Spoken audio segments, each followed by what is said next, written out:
इस लेक्चर में हम लेक्सिकल एनालाइजर की वर्किंग सीखेंगे। ओके, कि लेक्सिकल एनालाइजर क्या करता है, क्या कॉन्सेप्ट यूज होता है, ये सारी बातें सीखेंगे।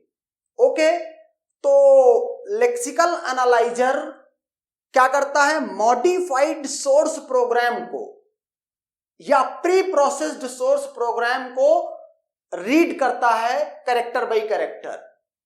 Okay, groups them into lexically meaningful units. जो कैरेक्टर्स बहुत सारे पढ़ रखे हैं उनको ग्रुपिंग करता है इनटू लेक्सिकली मीनिंगफुल यूनिट्स। जो ये लेक्सिकली मीनिंगफुल यूनिट्स हैं इनको क्या बोला जाता है, लेक्जिम। और इन लेक्जिम्स के रिस्पेक्टिव क्या प्रोड्यूस करता है, टोकन प्रोड्यूस करता है। ओके, दूसरे शब्दों में अगर लेक्सिकल एनालाइजर को मैं डिफाइन करूं कि लेक्सिकल एनालाइजर क्या करता है, तो लेक्सिकल एनालाइजर सोर्स प्रोग्राम को या मॉडिफाइड सोर्स प्रोग्राम को रीड करता है कैरेक्टर बाय कैरेक्टर और उनमें से वैलिड वर्ड्स को निकाल लेता है। ओके, वैलिड वर्ड्स या कह लीजिए कि टोकन्स प्रोड्यूस करता है। ओके, नाउ जब लेक्सिकल एनालाइजर ये काम कर रहा होता है तो ऐसा नहीं है कि मॉडिफाइड सोर्स प्रोग्राम को इनपुट में लिया और बहुत सारे टोकन एक साथ निकाल दिए, प्रोड्यूस कर दिए, ऐसा नहीं करता है। लेक्सिकल एनालाइजर और सिंटैक्स एनालाइजर दोनों एक साथ काम करते हैं। Lexical analyser syntax analyser lexical analyser को रिक्वेस्ट करेगा कि टोकन प्रोड्यूस करने की। ओके, और तब लेक्सिकल एनालाइजर क्या करेगा, जो लिखा हुआ प्रोग्राम है उसके कैरेक्टर्स को रीड करेगा और उनको मीनिंगफुल एक ग्रुप बनाएगा, उसके रिस्पेक्टिव जो टोकन बन रहा होगा वो सिंटैक्स एनालाइजर को टोकन प्रोड्यूस कर देगा। इसके बाद सिंटैक्स एनालाइजर फिर रिक्वेस्ट करेगा नेक्स्ट टोकन की, तो ये नेक्स्ट टोकन इसको फिर प्रोड्यूस करेगा, अगेन ये नेक्स्ट टोकन प्रोड्यूस करेगा, ये फिर से टोकन इसको दे देगा। तो ये काम एक तरह से दोनों एक साथ करते हैं। जैसे ही एनफ नंबर ऑफ टोकन्स या कह लो कि उतने टोकन्स आ गए जिससे एक सेंटेंस बन रहा है, सिंटैक्स एनालाइजर तुरंत क्या करेगा, उसकी पार्सिंग भी पैरेलल करता रहेगा। एक कॉन्सेप्ट ये है। दूसरा पॉइंट, ये यहां पर इनपुट में मॉडिफाइड सोर्स प्रोग्राम इसने लिया है या कह लो प्री प्रोसेस्ड सोर्स प्रोग्राम लिया है। कुछ इंप्लीमेंटेशन में ऐसा कहा जाता है कि ये जो प्री प्रोसेसिंग का जो स्टेप है इसको लेक्सिकल एनालिसिस में बिगिनिंग में ही इसको रख दिया जाता है, इसके कोड को। तो कहते हैं कि ऐसा भी किया जा सकता है, लेकिन मुझे ऐसा लगता है कि ये इंप्लीमेंटेशन उतना अच्छा नहीं है, क्योंकि अगर प्री प्रोसेसिंग का कोड आप लेक्सिकल एनालाइजर के अंदर रख दोगे, लेक्सिकल एनालाइजर के कोड के साथ मिक्स कर दोगे तो थोड़ा कोड और कॉम्प्लेक्स हो जाएगा। सो आई प्रेफर कि इसको पहले ही प्री प्रोसेसिंग करा करके इसके इनपुट को दिया जाए। ओके, या अगर कभी टोकन फाइंडिंग की बात आती है, किसी प्रोग्राम में आपसे कहा जाता है how many tokens are present, okay, तो आपको हमेशा प्री प्रोसेस्ड कोड में ही टोकन काउंट कर। ओके, यहां पर एक बात और बता देता हूं कि जैसे लेक्सिकल एनालाइजर ने मीनिंगफुल वर्ड्स को पढ़ रहा था और उसी समय पढ़ते हुए इसको क्या डिटेक्ट हुआ, एक आइडेंटिफायर डिटेक्ट हुआ। ओके, तो जैसे ही आइडेंटिफायर डिटेक्ट होगा वो सिंटैक्स एनालाइजर को एज अ टोकन वो तो दे ही देगा, साथ में क्या करेगा, सिंबल टेबल में उस आइडेंटिफायर के रिस्पेक्टिव सारी एंट्रीज मेंटेन करेगा।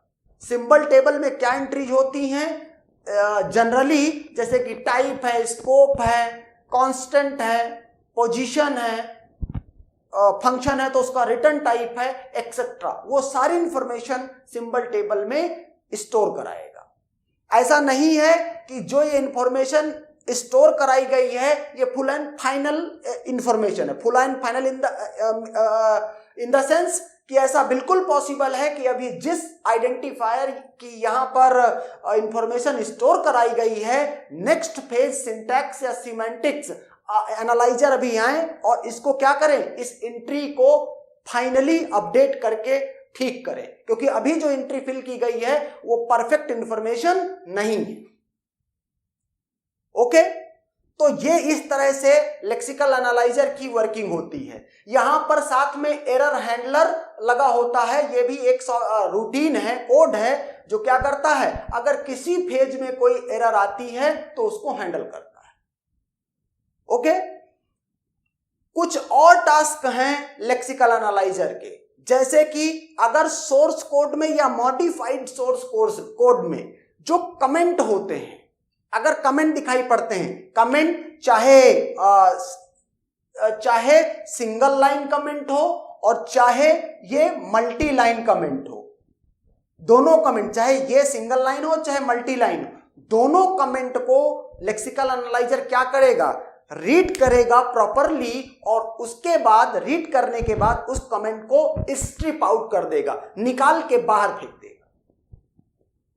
ओके, स्ट्रिपिंग आउट का मतलब अलग कर देना, मतलब सोर्स प्रोग्राम से या मॉडिफाइड सोर्स प्रोग्राम को से कमेंट को अलग कर देना, हटा देना। यहां पर कुछ कंफ्यूजन रहता है स्टूडेंट्स को, जैसे कि मैं यहां पर क्या करूं, FLO और यहीं से कमेंट स्टार्ट कर दूं, यहां कमेंट है और इसको ऐसे कर दूं और इसको ऐसे लिख दूं, मैंने कोई स्पेस नहीं दिया, तो उनको यह कंफ्यूजन होता है कि अगर इसको सपोज करो कि स्ट्रिप आउट कर दिया गया तो क्या इसके बाद ये हटने के बाद क्या फ्लो और 8 ये जुड़ जाएंगे और मिलकर के एक टोकन बन जाएंगे? ऐसा नहीं है। स्ट्रिपिंग आउट का मतलब है ये कमेंट को निकाल के बाहर फेंक दिया गया, इनकी पोजीशन पर कोई अंतर नहीं है। ओके, तो वो डिस्टेंस उन दोनों के बीच की वैसी की वैसी।